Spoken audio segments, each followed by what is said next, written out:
विधानसभा सत्र के बीच लखनऊ में एक बैठक होती है जिसे ब्राह्मण कुटुंब का भी एक नाम दिया जाता है और उस बैठक में एक बात सामने आती है कि ब्राह्मण जो वोटर है वो कहीं ना कहीं उसकी विशेष तौर पे सुनवाई नहीं हो रही है। इसके अलावा आने वाले दिनों में जो ब्राह्मण है वो एक अलग भूमिका में नजर आ सकता है। इसके भी कयास लगाए जा रहे हैं। हमारे साथ समाजवादी पार्टी के कानपुर से विधायक हैं अमिताभ वाजपेयी जी।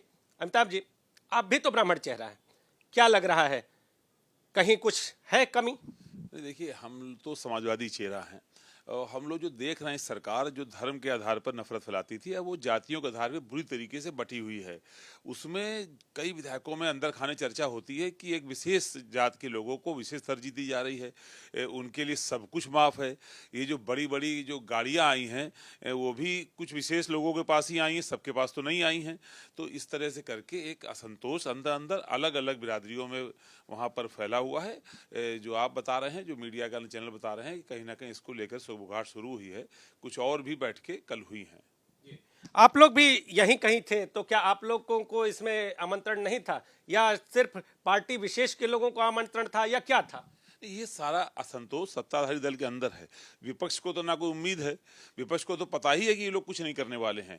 जिनको उम्मीद थी कि करेंगे, कुछ मदद करेंगे, कुछ जनता का काम करेंगे, अब वो लोग चुनाव में जाना है तो उनको मालूम है जनता के बीच में कोई ऐसा काम सरकार ने नहीं किया है। उस पर अपने ही विधायकों की भारी उपेक्षा करी है, तो उसको लेकर उनके अंदर चिंता होना जायज़ है। तो ये रूलिंग पार्टी के ही MLAs की कुछ मीटिंग हुई थी। टेंट वेंट लगे तो हमने भी देखे हैं, हमारी बिल्डिंग के पास में भी कुछ टेंट लगे थे, गाड़ियाँ आ जा रही थी। तो ये उनके अंदर का संतोष है, उसी को लेकर के उनकी बैठक हुई है। आपको क्या लग रहा है कि ब्राह्मण का जो मुद्दा है वो कहीं ना कहीं सामने आ नहीं पा रहा है?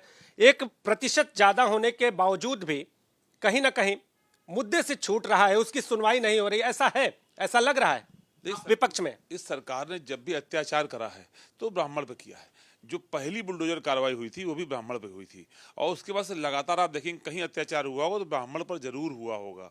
और जहां तक लाभ मिलने की बात है तो हम सबने देखा कि अगर उनके ऊपर बात आती है तो कोई बुलडोजर कार्रवाई नहीं होती है। जब बड़ी बड़ी गाड़ियां, करोड़ों रुपए की गाड़ियां गिफ्ट करी जाती हैं तो वो किस विशेष लोगों को गिफ्ट करी जाती हैं। ठेका कोटा पट्टा, आज PWD का ठेके उठा लीजिए, आप चेक कर लीजिए ठेके। यदि किसी और के ठेके होते होंगे 30% बिलो होते होंगे, एक व्यक्ति विशेष के, एक जाति विशेष के ठेका होता होगा तो पूरे एट पार होता होगा। तो ठेका, कोटा, पट्टा, ट्रांसफर, पोस्टिंग, महत्वपूर्ण पदों पर पोस्टिंग, ये जो आयोगों में पोस्टिंग, हर चीज़ में जो तरजीह मिल रही है इसको लेकर के बाकी लोग जिन्होंने पार्टी के आधार वोट की तरीके से पार्टी की मदद करी है, उन लोगों के अंदर कहीं ना कहीं संतोष और चिंता व्याप्त है। सर, सवाल एक और है कि आप जिस पार्टी से कहीं ना कहीं ताल्लुक है आपका, आप जिस पार्टी से कहे जाते हैं उस पार्टी में भी तो कहीं ना कहीं अपनी बिरादरी का एक आरोप लगा था। उस समय भी एक बात सामने आती थी कि जो समाजवादी पार्टी है वो भी कहीं जाति विशेष की राजनीति करती है। अब ये बात सामने है, आपको लग रहा है कि उपेक्षा है?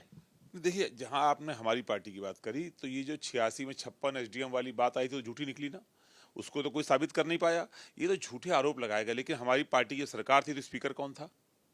हमारी पार्टी के राष्ट्रीय अध्यक्ष ने जो पार्क, सबसे बड़ा पार्क बनवाया, किसके नाम पे बनवाया? हमारी पार्टी में सम्मान देने में कोई कमी नहीं। इसीलिए तो है आज इतने लंबे समय से हम लोग हमेशा साथ खड़े हैं, क्योंकि सम्मान में कभी कोई कमी नहीं रही, तरजीह में कभी कमी नहीं रही। कभी ऐसा एहसास नहीं हुआ कि एक वर्ग विशेष का होने के नाते कहीं ना कहीं उपेक्षा हो रही है। हमारी पार्टी पे आरोप कुछ लगता हो, लेकिन सबको साथ लेके चलने वाली पार्टी है और वहाँ पर साफ साफ जातियों को नंगा खेल दिखाई पड़ रहा है। अब तो भारतीय जनता पार्टी के पदाधिकारियों की सूची जारी होती है तो उसके आगे भी जाति लिखी होती है। तो वहाँ जातियों का खुला खेल चल रहा है और उसमें कुछ जातियाँ जिन्होंने अपने खून पसीने से भारतीय जनता पार्टी को सींचा है वो अपने आप को उपेक्षित और ठगा हुआ महसूस कर रही है। तो अब आप लोगों का क्या कहना है, विपक्ष क्या कह रहा है इस पर? नहीं, हमें कहना क्या, हम लोग सरकार में आएंगे। सरकार में इसलिए आएंगे क्योंकि भारतीय जनता पार्टी ने धरातल पे कोई काम नहीं किया है। सरकार में इसलिए आएंगे क्योंकि लोगों को अखिलेश यादव के चेहरे से बड़ी उम्मीदें हैं और जो उनके अंदर की टूटन और घुटन है ये भी हम लोगों को सरकार में आने में मदद करेगी। तो अमिताभ वाजपेयी जी, इनका ये कहना है कि जब हमारी सरकार आएगी तो हर वर्ग की मदद करेगी।